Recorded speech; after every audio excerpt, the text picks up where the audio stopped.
Naday ko i-share ninyo party ba aning investment.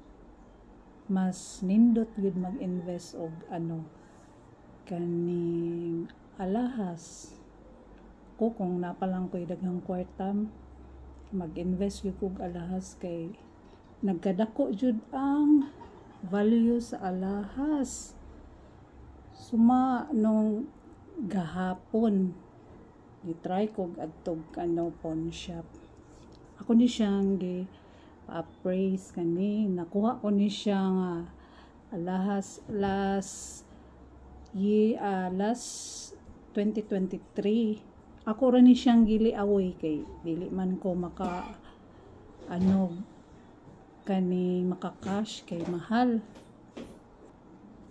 So ako siyang gili away for 3 months. Gidawnan lang ako gamay.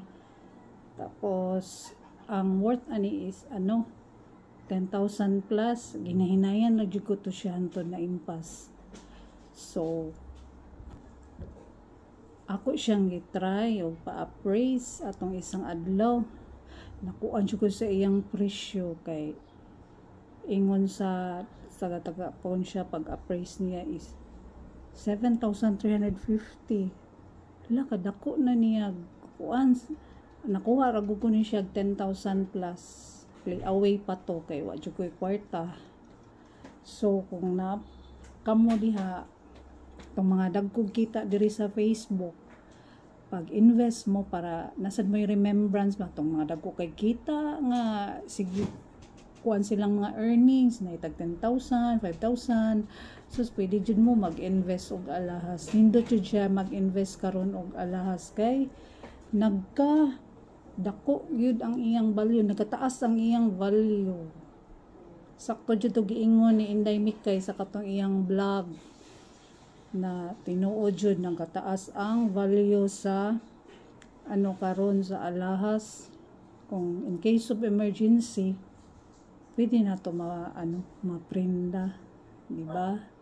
Pwede sad sa lupa pero mahal sad ang yuta karon. Ang yuta dako lang jud og kantidad pod pero nindot sad siya na nga investment kung yuta sad kay dagko kay taghalin na. Parihan ako wa gyud magpautang, so nag-invest ko hinahinay ani kung nalang jud ko'y extra nga kwarta maghinahinay jud kog invest og alahas. Nindot gyud siya mag-invest og alahas kay nagkataas gyud ng iyang value.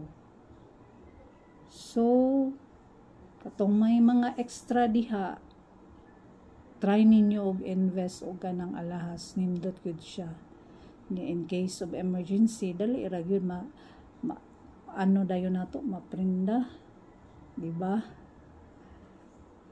Maura to akong ika-share about sa investment. Nindot gyud ang alahas.